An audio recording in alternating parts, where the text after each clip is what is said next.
Salut les curieux et surtout, bonne rentrée à tous. J'espère que vous avez passé des bonnes vacances. Moi, ça s'est plutôt bien passé, même s'il y a une petite session Covid, ça n'a pas absolument gâché mes vacances.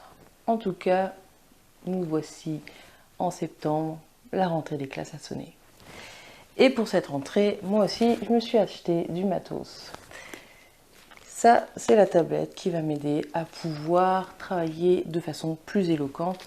Car oui, j'ai bien lu vos commentaires et j'ai compris qu'il y avait un problème de rythme. Donc je vais essayer de régler ce problème grâce à ma tablette. En tout cas, pour cette rentrée, je vous ai trouvé une affaire très intéressante. On va parler du cas Ariel Castro. Ça vous parle peut-être déjà, ça a fait beaucoup de bruit en 2013. Il s'agit d'un homme qui a séquestré pendant plusieurs années, environ 10 ans, 3 femmes dans sa maison. Et c'est pas une maison isolée, c'est une maison qui est dans un quartier très fréquenté où il recevait à la fois sa famille et quelques membres de la communauté. On va essayer de comprendre comment cela était possible et comment la police et le FBI a pu laisser passer ça. Voilà, on se retrouve tout de suite après le générique comme d'habitude. Juste avant, vous avez remarqué, nouveau décor. J'ai un peu travaillé là-dessus aussi, j'espère que ça vous plaît. Vous pouvez me dire ça en commentaire. En tout cas, on se retrouve tout de suite.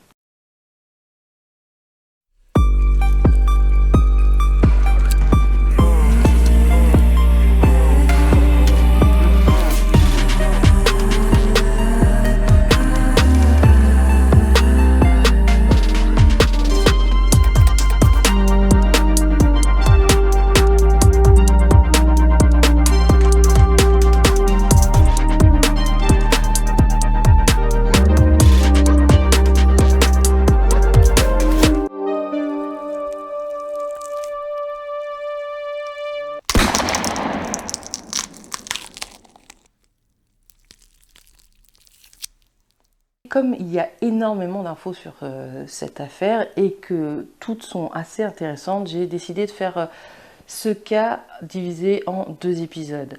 L'épisode d'aujourd'hui va présenter les faits, le procès et on va voir ce qui s'est réellement passé entre ces murs. Ça permet de comprendre l'enquête.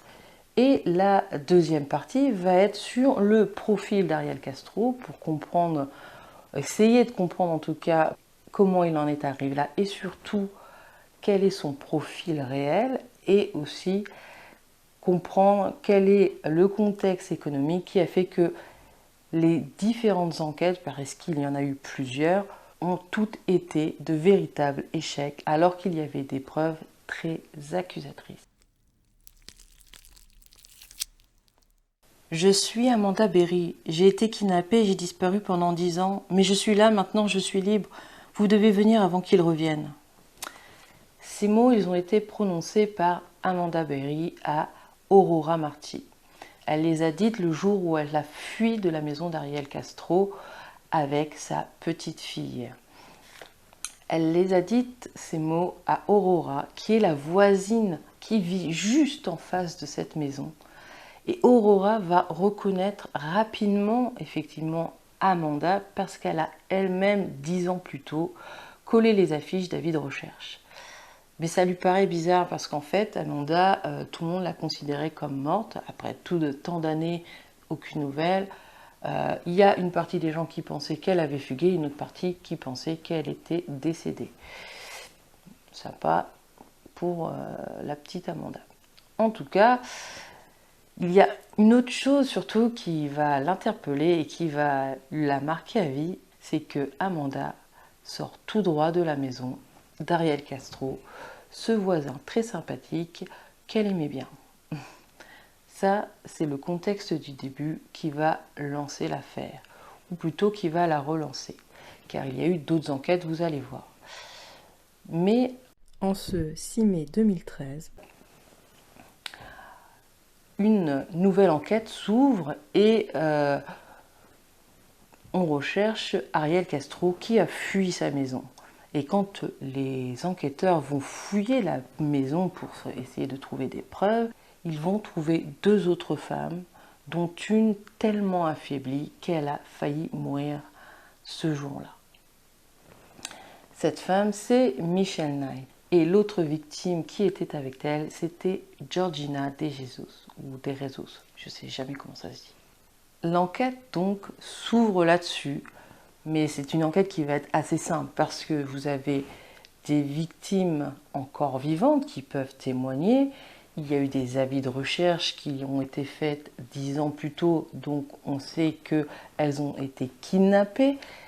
Et la maison est à elle-même une source interminable de preuves de tous les sévices sexuels, de toutes les violences et des salles de torture qui ont été aménagées. On y reviendra plus tard. Quelques jours après sa fuite, Ariel Castro est arrêté assez facilement. Donc tous les éléments sont là. C'est une enquête qui est rapidement bouclée. Ça, c'est en 2013. Mais comme vous vous en doutez, avant tout ça, il y a eu d'autres enquêtes puisqu'il y a eu 3 disparitions. Mais vous allez être étonnés, sur 3 disparitions, il n'y a eu que 2 enquêtes. Et pour ça, on va revenir sur chacune de ces disparitions pour comprendre précisément comment s'est déroulée ces enquêtes. On va d'abord remettre les choses en place en situant l'ensemble de ce scénario dans un contexte géographique. Donc, comme vous avez pu vous en douter, ça s'est passé aux États-Unis, dans l'Ohio, plus précisément à Cleveland, ça a sa petite importance, attention, au 2209 avenue Seymour. Je vais commencer par vous parler de la première victime et ainsi de suite en suivant l'ordre chronologique des enlèvements. La première victime s'appelle Michelle Knight. Elle a 21 ans mais en paraît plutôt 13 parce qu'elle a un retard de croissance qui fait qu'elle ne fait qu'1m40 pour 72 kg. C'est une jeune fille brune avec des yeux bleus et des lunettes avec forte correction.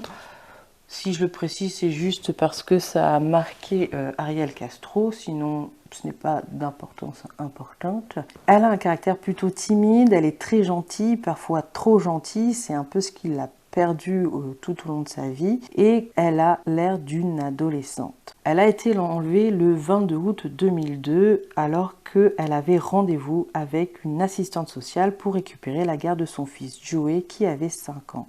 Seulement, elle ne connaît pas l'adresse, du coup elle s'est perdue, elle est paniquée, elle a peur d'arriver en retard et de perdre la garde de son fils à cause de ça. Donc elle va dans les différents magasins pour demander de l'aide, mais personne ne connaît cette adresse. Sauf un homme, Ariel Castro, qui va s'approcher d'elle en lui disant qu'il connaît cette adresse et qu'il peut l'emmener directement en voiture. Au début, Michelle est plutôt méfiante, mais quand elle le scrute, elle se rend compte qu'elle le connaît. En effet, c'est le père d'Emily, une gamine de 13 ans qui habite dans le voisinage de sa cousine, chez qui elle vit depuis pas très longtemps. Donc, toute confiante, elle monte dans la voiture et c'est la fin de sa liberté. On peut dire qu'elle n'a pas de bol. Mais vous allez voir que sa bonne étoile n'a jamais été là. Quand une femme disparaît, même si elle est adulte, elle a 21 ans, les membres de sa famille se mettent à la chercher. Normalement. Mais là, c'est pas le cas. Sa mère va aller au poste de police pour qu'ils appellent les hôpitaux et qu'ils vérifient auprès des morgues savoir s'ils ont retrouvé sa fille. Elle se rend compte que non, mais alors elle ne va quand même rien faire. Elle va décider de ne pas signaler officiellement sa disparition auprès des autorités dans le but de continuer à toucher les chèques de pension de sa fille disparue. Ça, c'est de la bonne maman. Mais pour comprendre, et je vais le faire particulièrement pour cette victime, puisque c'est son passé qui va expliquer le manque d'enquête, je vais vous expliquer dans quel contexte familial elle a grandi pour en arriver là, à ce moment précis. Donc Michelle, elle a vécu dans un environnement familial très toxique où une quinzaine de personnes avaient l'habitude d'aller et venir, des amis, des cousins, mais certains avaient quand même le profil de toxicomane qui avait l'habitude de se droguer devant les enfants. Michelle, malgré son jeune âge, a tout de suite été chargée de s'occuper des plus petits Et cette responsabilité va l'obliger à manquer l'école un jour sur deux. Donc au niveau de l'éducation, c'est pareil, elle ne peut pas faire grand-chose. Donc elle part vraiment avec beaucoup de handicap. Parallèlement à ça, dès l'âge de 5 ans, un ami de la famille qui venait régulièrement a commencé à l'agresser sexuellement, puis à la violer. Ces viols à répétition vont durer plusieurs années. Elle tombe enceinte de son violeur à l'âge de 17 ans. Elle va accoucher d'un petit garçon, Joey, qu'elle va décider de garder parce que il va s'avérer être sa part de bonheur en fait. Elle va le chérir, ça va être la personne pour qui elle va donner sa vie et à qui elle va donner son amour inconditionnel, amour qu'elle n'a jamais reçu de la part de son entourage. Mais comme elle n'a pas de bonne étoile, on l'a bien vu, un jour, le petit ami de sa mère, sous le coup de l'alcool, va briser les jambes de Joey, ce qui va amener les services sociaux à s'inquiéter de ce cas et à retirer la garde du petit garçon à Michelle. C'est pour ça que le jour du kidnapping, elle avait rendez-vous avec l'assistante sociale.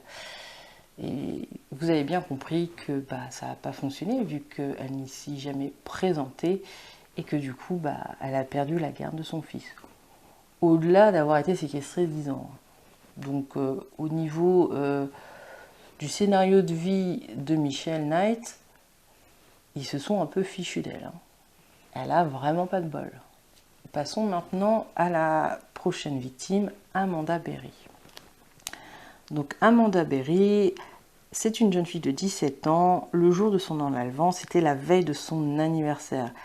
Elle avait prévu une grande fête avec ses amis, donc elle était particulièrement excitée et contente de cette future fête. C'est une jeune fille blonde, pétillante, très jolie. Les gens l'appréciaient énormément. Elle était très populaire parce qu'elle était particulièrement jolie, mais qu'elle était très sociable. Le jour de son kidnapping, le 21 avril 2003, il était 20h et Amanda sortait de son travail à mi-temps au Burger King, qui se situe à seulement 6 km de chez Ariel Castro. Au même moment, Ariel Castro est en train de ramener sa fille Arlene qui travaille au même Burger King que Amanda. Amanda croise la camionnette de Castro et fait un signe à sa collègue Arlene qui est assise à côté de son père.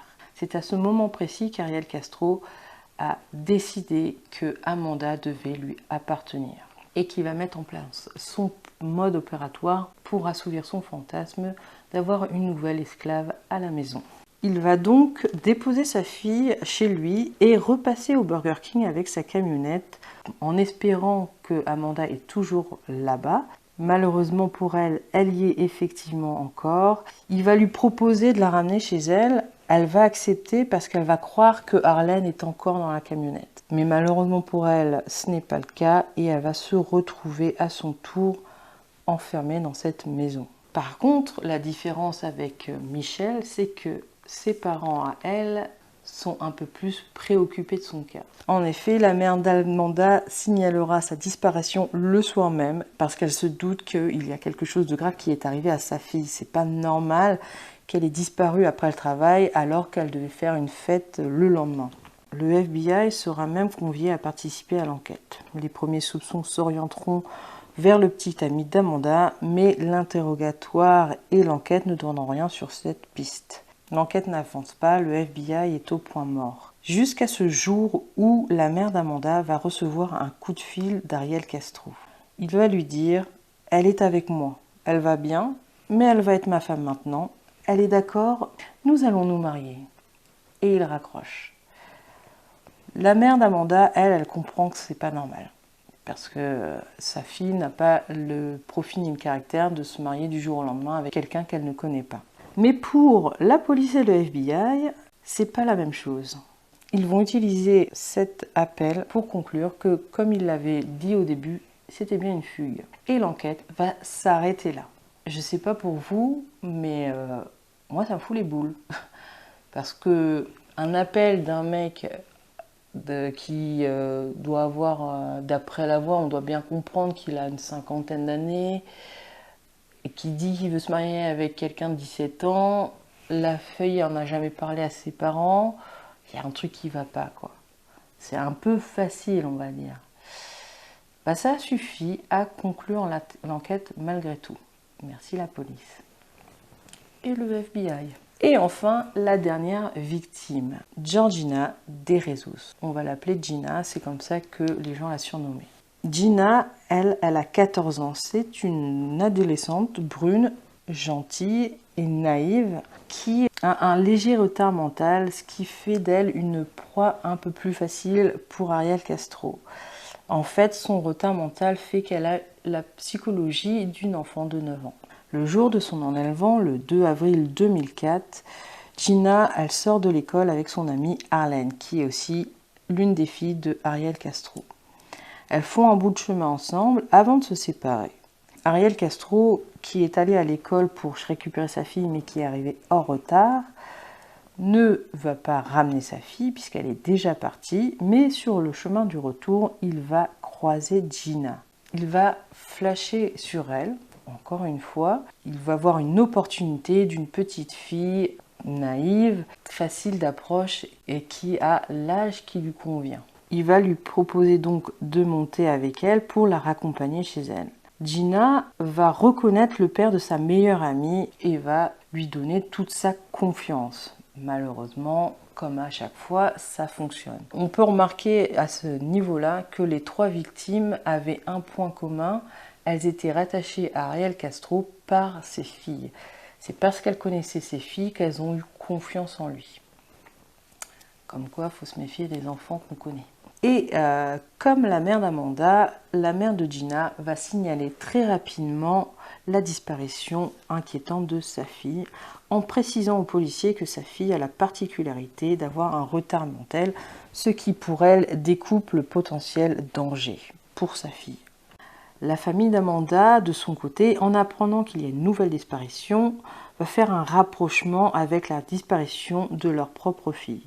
Ils vont se mettre à réimprimer des affiches dans tout Cleveland et les distribuer un peu partout, avec celle de Gina. La police de Cleveland est de nouveau assistée par le FBI sur cette enquête qui va commencer à interroger l'entourage, le voisinage. Ils vont s'intéresser de nouveau aux petits amis d'Amanda, en vain. Ils insistent beaucoup sur l'échec. Mais bon, en même temps, c'est vrai qu'il faut quand même vérifier quand on a quelques pistes. Et bien que le dispositif semble impressionnant, ils ont quand même lancé les chiens limiers, les enquêtes de voisinage, une mise en place d'un portrait Roblo d'après les différents témoignages, l'enquête ne donnera rien. Et pour cause, on ne fouille tout simplement pas au bon endroit. En effet, le gardien de l'école, qui lui a vu Ariel Castro le jour de l'enlèvement traîner du côté de l'école et accoster Gina, n'a pas du tout été interrogé. Pire, la famille d'Arlene, donc de Ariel Castro, qui est pourtant la dernière personne à avoir vu Gina vivante, ne fera l'objet d'aucun intérêt pour les enquêteurs. Arlene était quand même la fille du kidnappeur. Juste ça. Mais ils l'ont pas interrogée. Mais ça, c'est même pas le pire. Le pire, c'est que le 16 avril, soit 2 semaines après l'enlèvement, Angie va recevoir un message terrifiant sur son répondeur. Sur le message, on entend la voix effrayée du jeune fille hurler « Laissez-moi tranquille, lâchez-moi, arrêtez !» Angie émet une hypothèse et en parle tout de suite aux enquêteurs.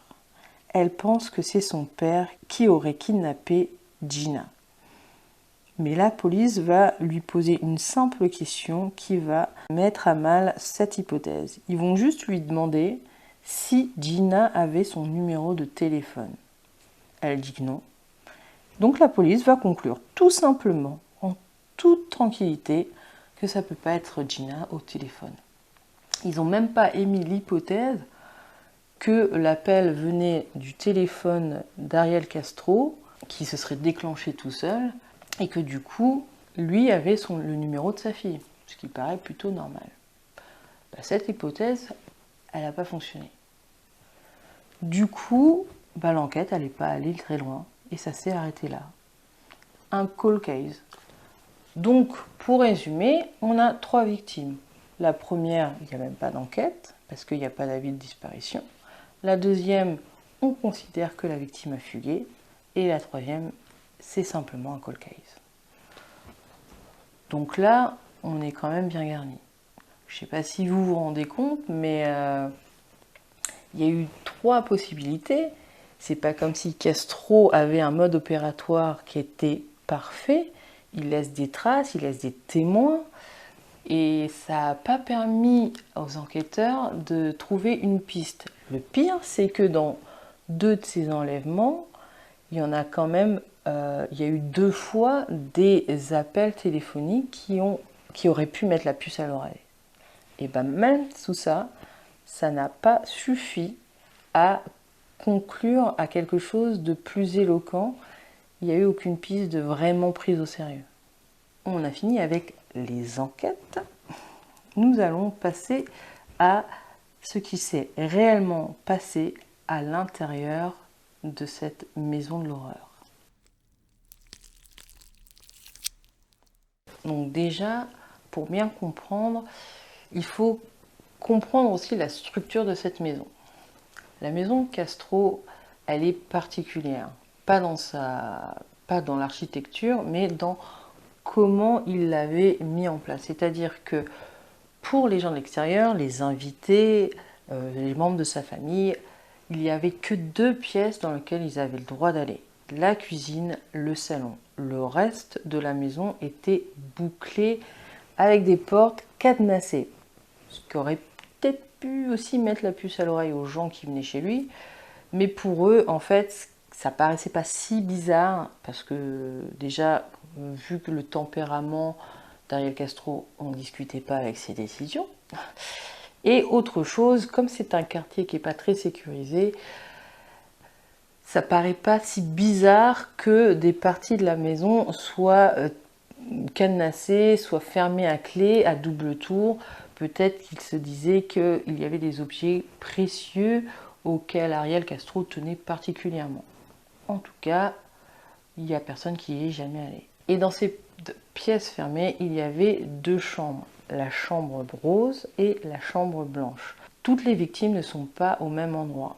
Vous allez voir que Michel et Gina, qui sont dans la chambre rose, n'auront pas le même traitement de faveur que Amanda, qui elle est installée dans la chambre blanche. Je vais vous parler donc de ce qu'ont vécu Michel et Gina, et après je vous parlerai de Amanda. Michelle Knight, pendant son premier mois de captivité, elle va être suspendue par des fils électriques entre 2 poteaux dans la chambre rose. Elle sera habillée uniquement d'un t-shirt. Elle ne sera nourrie que de restes, du style croûte de pizza, restes de McDonald's, ce genre de choses.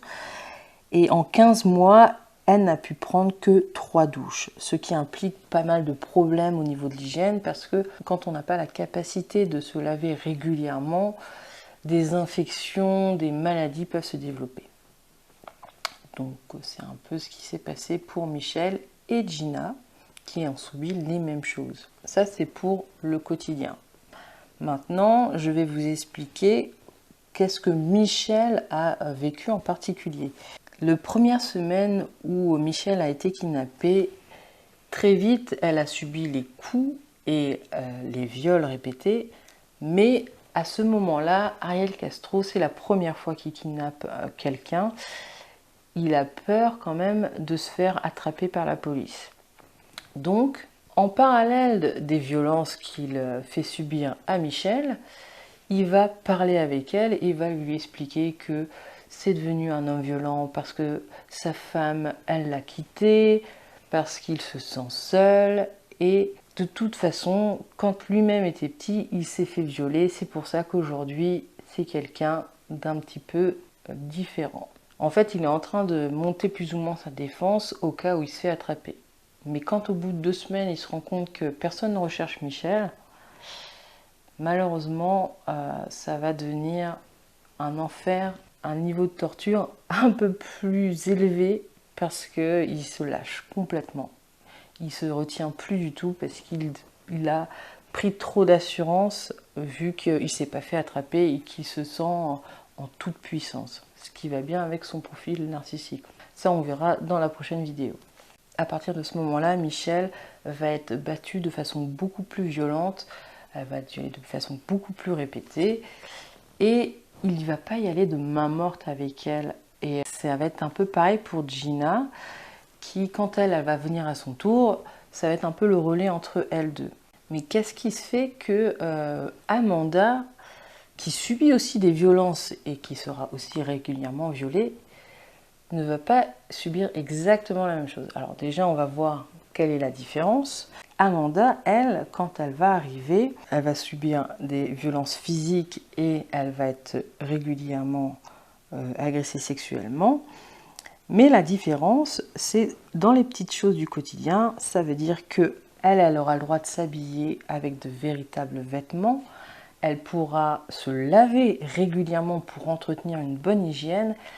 Et surtout, elle mangera de véritables repas. Pourquoi cette différence? Tout simplement parce que Ariel Castro a physiquement flashé sur Amanda. Il considère qu'elle est vraiment particulièrement jolie, qu'elle correspond à l'épouse plus esclave sexuelle qu'il a toujours voulu. Elle est très jolie et malheureusement pour Amanda, cette particularité fait qu'il veut un enfant d'elle. Donc, il va aussi beaucoup la forcer à avoir des rapports sexuels parce qu'il veut qu'elle tombe enceinte. Et ça aussi, c'est une grosse différence avec Michelle, parce que Michelle va aussi, elle, tomber plusieurs fois enceinte, 5 fois très exactement, sauf qu'elle, il va la forcer à avorter, et pas de la façon la plus simple, puisqu'il ne va pas l'amener à l'hôpital ou dans une clinique, il va tout simplement frapper de façon chirurgicale dans son ventre pour que le fœtus se détache. Je ne sais pas si vous vous rendez compte de la violence de cet homme, mais c'est totalement abject. Vous avez Amanda qui, elle, doit garder cet enfant issu d'un viol d'un homme qu'elle n'aime pas, mais elle n'a pas vraiment le choix. Donc elle va accoucher dans des conditions laborieuses puisqu'elle va accoucher sur place. C'est Michel qui va l'assister dans l'accouchement sous la menace d'Ariel qui lui dit que s'il arrive quoi que ce soit à Amanda ou à l'enfant, il allait la tuer. Donc ça fait légèrement réfléchir et on n'a pas envie que quelque chose de mal se passe. On se fait, et contrairement à ce que les filles pourraient s'attendre, Ariel Castro va adorer son enfant. C'est une petite fille qu'il va nommer Jocelyne et il va en prendre grand soin. C'est-à-dire qu'il va s'en occuper, il va lui acheter des jouets, il va la sortir de la maison, s'en occuper comme sa propre fille. Il dira d'ailleurs aux gens de l'extérieur que c'est une fille qui appartient à un membre de sa famille, parce qu'il ne peut pas dire que c'est sa fille, ça paraît très bizarre. Mais il va très bien s'en occuper, et s'il fait tout ça, c'est parce que il fait la différence entre les jeunes filles qui sont issues de sa famille, c'est-à-dire ses filles, son sang, et les autres filles qu'il ne connaît pas, qui ne font pas partie de ses membres de sa famille et à qui il peut faire absolument tout ce qu'il veut. On verra, on développera ça dans le prochain épisode, mais c'est pour que vous ayez bien ça en tête. Et autre particularité, il ne veut pas que Jocelyne le voit comme un criminel, contrairement aux 3 autres victimes. Et ça va fonctionner. Il va arriver à laver son cerveau de façon à ce qu'elle croie que c'est normal et que elle a des droits particuliers parce qu'elle est chérie et que son père, elle va l'aimer. Et cet acte de gentillesse, entre guillemets, ça va avoir un impact aussi sur Amanda quand elle va sortir de là. Parce que c'est la seule qui va ressentir le syndrome de Stockholm. À sa libération, Amanda sera la seule des 3 victimes à exprimer un sentiment de compensation envers son bourreau. Elle dira « Je voulais tellement que Jocelyne ait une vie normale que je ressentais de la gratitude pour lui. Je ne sais pas, tout est confus. Je ressens encore parfois cette affection. » En fait, il a tellement conditionné ces femmes à la violence et à la souffrance que lorsque la fille d'Amanda a été épargnée, dans la psychologie d'Amanda, c'était un acte de gentillesse envers elle. Il faut s'imaginer qu'il faut vivre dans un environnement particulièrement angoissant et toxique pour que le simple fait d'être clément envers un enfant issu d'un viol. Ça permet à une victime de ressentir de la compassion envers son bourreau. Je vais donner une dernière petite anecdote et j'en finirai là pour la façon dont vivaient ces femmes dans cette maison. Va marquer encore plus la différence qu'il y avait entre les différentes victimes. Quand Amanda est arrivée, le fait qu'Ariel Castro ait trouvé l'esclave sexuelle parfaite fait qu'il a des envies de confort. Donc il va installer dans chacune des chambres, la rose et la blanche, une télé. Il considère que c'est un cadeau pour ses victimes. Sauf que pour Amanda, c'est un véritable cadeau, on s'entend bien selon Ariel Castro, mais pour Michelle Knight, ce sera un objet de torture supplémentaire. Je m'explique. Il va utiliser la télé pour que pendant les séances de viol, je n'ai pas d'autres mots pour dire ça, il va allumer la télé et les informations pour prouver à Michelle qu'on recherche Amanda alors qu'elle, on ne l'a jamais recherchée. Il veut insister sur le fait que personne ne l'attend, que personne ne l'aime, qu'elle ne sert à personne, entre guillemets. Donc c'est une torture psychologique super intrusive et destructrice. Voilà, je finis ce chapitre là-dessus. Maintenant, on va passer au procès. Alors en fait, il n'y a pas réellement eu de procès. Parce que finalement, Ariel Castro va plaider coupable, ce qui évite un procès, puisqu'il se s'est perdu. Par contre, avant d'en arriver à cette décision, il faut savoir que le monsieur s'est un peu débattu. En effet, du 14 mai au 12 juillet, Ariel Castro veut plaider non coupable pour l'ensemble des charges, parce qu'il est contre le fait qu'on l'accuse de kidnapping et de viol. Je ne sais pas à quel moment il s'est dit que ça allait fonctionner, mais il était très sûr de lui. Alors, pourquoi une telle réaction alors que toutes les preuves se tournent contre lui? C'est tout simplement parce que c'est un profil narcissique. Les profils narcissiques ont cette image de grandeur et de supériorité qui fait qu'ils n'ont pas de réelle logique qui leur permettent de comprendre quand ils sont foutus.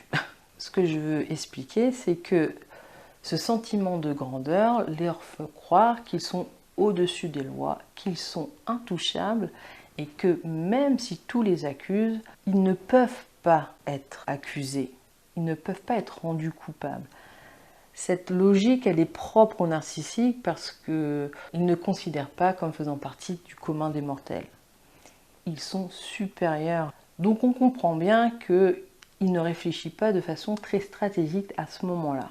Je suppose que ses avocats ont dû se tirer les cheveux pour essayer de lui faire comprendre que ça ne peut pas fonctionner et qu'il risque juste la peine de mort. C'est pour ça que le 26 juillet, il accepte enfin de plaider coupable parce que ses avocats ont réussi à lui faire comprendre que là, il risquait la peine de mort. Et pour cause, le nombre des chefs d'accusation est phénoménal. Je vais vous faire la liste rapidement. Il y a quand même 977 chefs d'accusation. Je vous fais la liste du détail.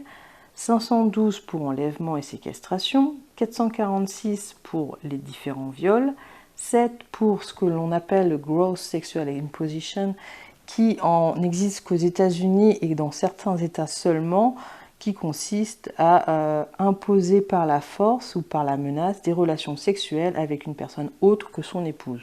C'est très précis. 6 chefs d'accusation pour agression criminelle, 3 pour mise en danger d'un enfant mineur, 2 pour meurtre aggravé qui correspond à l'avortement de 2 enfants de Michelle.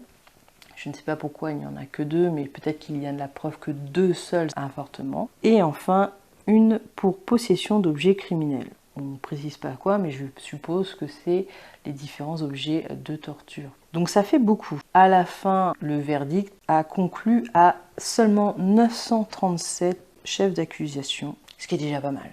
Le verdict, c'est prison à vie. Ariel Castro se retrouve enfermé, sauf que il n'a tenu qu'un mois. Après un mois, il s'est suicidé en se pendant dans sa cellule. Je pense que c'est lié à son profil psychologique, puisqu'il n'a pas supporté d'être traité de cette façon alors qu'il se considère comme un être supérieur, j'imagine. Voilà, on en a fini pour cet épisode, pour cette première partie. J'espère que ça vous a plu, j'espère que vous avez réussi à comprendre plus clairement ce qui s'est passé pendant ces différentes années, prendre en compte les différences entre chaque victime et gardez bien ça en tête pour le prochain épisode qui va entrer plus en détail dans la vie d'Ariel Castro avant ses enlèvements. On se retrouve au prochain épisode et surtout, bonne rentrée. Dernière chose avant de vous quitter, je voudrais vous parler de ce livre, True Crime, dans lequel il y a plusieurs enquêtes qui ont été très bien traitées, très bien détaillées et informées, et que j'ai utilisé pour cette affaire. Le chapitre qui a été écrit par Géraldine Wessner sur Ariel Castro est très bien fait, puisque elle-même est journaliste et écrivaine et qu'elle a l'habitude de faire du coup des recherches d'investigation. Donc je tenais à vous en parler. Et petite dernière chose, ce serait sympa aussi que vous me dites ce que vous avez pensé de la nouvelle formule du labo d'Audrey. Allez, à la prochaine!